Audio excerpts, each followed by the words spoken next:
Hey guys, welcome to today's video. I'm going to be talking today about the club face.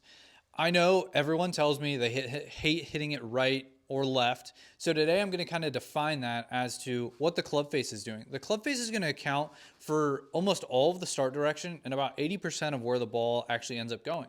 So I'm going to be talking about the takeaway. I'm going to be talking about extension versus flexion and how the wrists play a huge part in what the club face is doing. So be sure to stick around for what I think is one of the easiest drills you can do at home, you can do at the golf course, you can do at a simulator, you can do anywhere to practice your club face control and help you shoot lower scores. Hey guys, be sure to like, subscribe, and turn on the notifications so you know when the next video is coming out.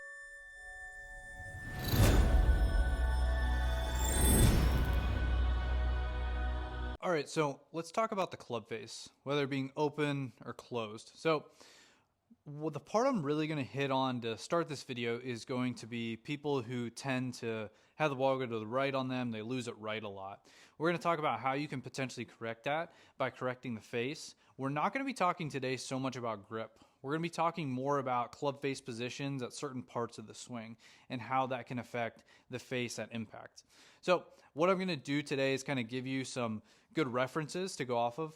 I'm going to be talking a lot about if you're someone that plays with a watch, if you're someone that plays with a glove on, one of those two things is going to be a really good reference point for how we're going to want our hands to help whether they open the face or close the face. So the first thing we're going to talk about is why the face gets so open on so many people. One of the big problems we see on an everyday basis is the first move people generally do is they are going to roll their forearms. So what that looks like is as they take the club back, they're going to take their forearms and they're going to roll them like this. So with my right hand, if I open my right hand like that, it's supination. This is pronation.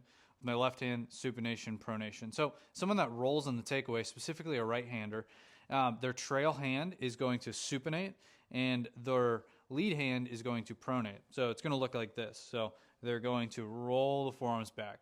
So in this position, the club face is wide open. So what I mean by that, if I do nothing but just turn my body down to impact, the face is going to be pointed way, way right because all I've done is just roll my forearms on the way back. Somebody that, for instance, shuts the face too much on the takeaway and they're missing way, way left like crazy, their takeaway is going to look like this. It's going to be the opposite. They're almost going to counter. They're going to pronate their right and supinate their left. So it's going to look like this. They're going to take the club back like that. So now the face is pointed directly down at the ground. And if all I do is rotate back to the ball, pointed way left. So just the takeaway can have a huge impact on what's going to happen with the face. So when we dive into this, we're going to talk a lot about how the forearms need to rotate, where the face needs to be at, and so on. So we're going to use, like I said, a bunch of reference points to help you kind of judge what is best for you. Hey guys, just wanted to stop in and tell you about my new Discord community that I started. I've been working on this for a while. This Discord community is a place for all of you to join together, ask me questions, ask each other's questions, share thoughts on, what's going on in the golf world and how to improve your scores and lower your scores out there. There's going to be a portion in there, a swing analysis, where any of you can upload a video of your swing, and I will be picking some people in there to do a full evaluation on their swing, tell them what they need to work on, and even give them some drills. So once you get in there, and please sign up, this is a completely free resource. Jump in there, you'll be able to talk to me, you'll be able to ask me questions. Rather than just you leaving comments on YouTube where I may not see them, I try to get back to all of them. Here you'll actually be able to ask me a question yourself and I will get back to you. So, and be sure to check out the swing analysis portion. This is totally free. You can do this. I'll be picking out some different people to do it each month. I'm also going to have monthly challenges in there to help you improve your golf game. I hope to see you in the Discord and can't wait to talk to you all. All right, so now let's address the top of the backswing. The top of the backswing is going to have huge impact on how the face is delivered in impact. So what we're going to talk about is extension and flexion of the lead wrist. So at the top, bowing, you've heard, that would be flexion like this of the lead wrist. That is going to normally make the face more shut depending on grip. But we're just going to assume today that we're just talking about a very standard grip. If my wrist is an extension, generally speaking, the face is going to be very open. So somebody that misses the ball to the right a lot, we see them at the top of the swing. A lot of times we see this rolling and opening of the face on the way back. And then as they get up to the top, their wrist is very cupped or extended like that, causing the face to be very, very open. And what's going to happen as I rotate down face is going to be way open. I'm going to hit it directly at that camera. So we have two openers happening in the golf swing. So what's going to happen? Odds are I'm going to hit it to the right. The face will be open. Somebody that shuts the club too much, they're going to do this counter rotation on the way back. And then as they take it up, they're going to set it and bow their wrist excessively, and the face is almost going to be pointed backwards. As they rotate back to the ground, the face is going to be very, very shut. So they have two closers, so it's going to go way to the left. What we're going to talk about today is just a very standard position to try and get the face in. So this is going to help somebody whether they shut it too much or they open the face too much. Just a super standardized way to really work on this. So generally speaking, I like to see my players have the club face matched up with their spine angle. So what I mean by that, the angle of which my club head is at, I try to get it to match the spine. So I don't want it aggressively closed and I don't want it open that way. So generally, let's just get the face to match the spine angle. This is not for everyone. This is a very generalized thing. I'm just trying to educate you guys on the face opening or the face closing at the top or at the bottom of the swing. So again, this is just general. I don't necessarily need you to fit into this mold. If you do this and it doesn't work out, send me a message. We can work on your swing together. Okay, so now for the fun part. How are you going to do this, right? So I recommend if you're someone that uses a watch, wear the watch while you golf. That's great. It'll really help you for this drill. If you're somebody that wears a glove, perfect, wear that. So I have a Callaway glove on, so I have the Callaway logo here, and I'm a watch face. I'm going to use those two as reference points. So as I take the club back, if I open the face too much, my Callaway logo is going to point directly at the ceiling, and my watch face is going to point directly at the ceiling. That's open, too far open. If I close it too much, my Callaway logo is going to be pointed directly at the ground, and so is my watch face. What I want to try to do is take it back, get into this position. I'm going to feel like the Callaway logo and my watch face almost point directly at that camera. That's going to hopefully get the face and my spine to match up. So a good check for you see pros do this all the time. They're going to set up and they're going to do some pre-shot move where they get their arms out here or here. They're just trying to make a feel.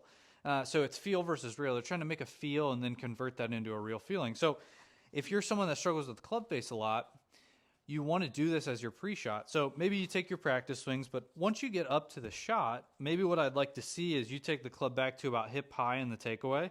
Feel like your logo is pointed over there, maybe at your buddies or your watch face, and the face is in a really good position. Then just reset, and then from there, you're good to go. Just let it fire, right? So now if we dive into the top of the swing is very, very tough. A lot of it is dictated by the takeaway. When we do this, I'm not telling anyone to fit into an extension or a bowed wrist. I'm just going to share with you what I generally get more players into because most players struggle hitting it right. I'd say 80% of the players that come in are missing the ball more to the right. So generally speaking, I'm going to get that person to shut the face more on the takeaway. And then at the top of their swing, I'm going to want them, not necessarily being bowed like Dustin Johnson or Brooks, but have the lead wrist a little bit more bowed or a little bit more flexed than it is extended, just to give them a chance of having the face more shut. So again, at the top of the swing, let's say we perfect the takeaway, right? Logo is pointed over there, watch is pointed over there. As I get to the top, we want to feel like that lead wrist is fairly flat, or if anything, slightly bowed. What I mean by slightly bowed, using these two as references, my glove's logo is going to point more towards the ceiling, which is going to allow the club to do this. In my last video, I talked about the tray in the right hand. You're going to really feel like that tray is in your right hand to allow that flexion to occur. So again, I'm not saying you need to be bowed at the top. That's not for everyone. I'm not bowed at the top. I'm actually more cupped. It's not for everyone. I'm just showing you in general what I see and what the vast majority of golfers struggle with. The ball goes to the right. Most of them have an extended lead wrist at the top, a very cupped lead wrist, so we want to kind of get them out of that. So again, the checks you'd want to have maybe in a pre-shot routine, set up, go back to your first check, right? Check that the logo is pointed there, or your watch is pointed there. Feel like the club face is angled with the spine. Then as you go up, continue to watch your wrists as they go up. Try to feel like you're in a little bit more of a flex position, and then go from there.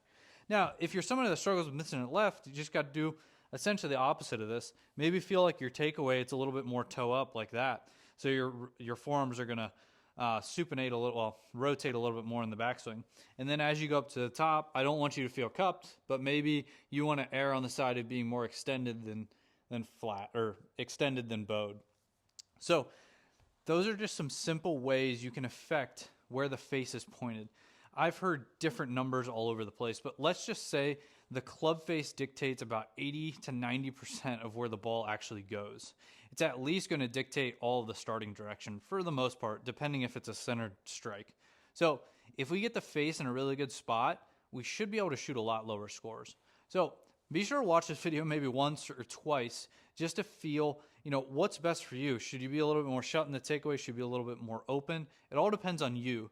I'm just trying to educate you on kind of a baseline and then base everything off of that. All right, great. You figured out the club face, right? So how are you going to practice this actually and see the results? Well, it's still a little cold up here where I'm at. I'm looking like Cleveland. It's still a little bit cold. So you can do this at an indoor facility or you can do it outside. So at an indoor facility, I'm just going to take a pool noodle. I'm going to take it up to where my target line is. I'm going to try to place it right in the middle of that. So that's my target line. If you're out on the driving range, just walk a stick out there and place it in the ground. Now, what you're going to work on is you're going to set up, you're going to work on your club face, you're going to work on the top of the backswing, but super simple. We'll just call it a right, left, center drill. This is a lot better to be done outside. I think it's a lot easier. So your first one, let's just try a center shot, right? So I'm just going to try to hit this try to return the face as square as I possibly can, right? I almost hit the noodle, so that was pretty good. Then the next one will go right. So now I'm going to try to return this face just open. We're not changing anything within our swing. I'm not saying to go more over the top, more from the inside, whatnot. We're just worrying about the club face. So now we're going to go right. So I'm going to try to return with the face open. And I hit that to the right of the noodle. And then the final one, we're going to go left. So I'm going to try to return the face more to the left. So I'm going to try to shut it more. So I'm thinking, well, how do I get it to shut more, right? So then I try to just shut it more, get it to end up left. So that's the idea. Just a super simple right, left, center drill. Make sure to do all your checks with the face and the takeaway, the face at the top of the swing, your wrist positions, all of that. There's a lot that goes into face, and the face matters so much when we're swinging 100 mile an hour plus, especially with the driver. So be sure to lock this in. Again, you don't have to fit into any mold. I'm not asking that. I'm just saying in general what I see on a day-to-day basis. Your swing is different from your buddy's swing, so something that fits you may not fit him. So just be aware of what the face does and how much it affects where the golf ball actually goes. Hey guys, I hope this video cleared up some of the extension versus bowing of the lead wrist in the golf swing and is going to help you return the face more square and shoot lower scores. Biggest thing we can do is try to hit the ball straight as possible. We're never going to hit it exactly straight. That's just very unrealistic. But hopefully in today's video, you learned, hey, maybe I'm someone who opens the face too much, so now I'm going to learn to close it, or maybe vice versa. So definitely check out my Discord. I talked about it at the beginning of this video. Completely free resource. You can jump in there, throw your swing in there, and I might pick you to analyze your swing, give you some drills and all that. It's also going to be monthly challenges and all that. So I can't wait to see you all in there. I can't wait to talk to all of you, and I'm looking forward to the next video. Hey guys, be sure to like, subscribe, and turn on the notifications so you know when the next video is coming.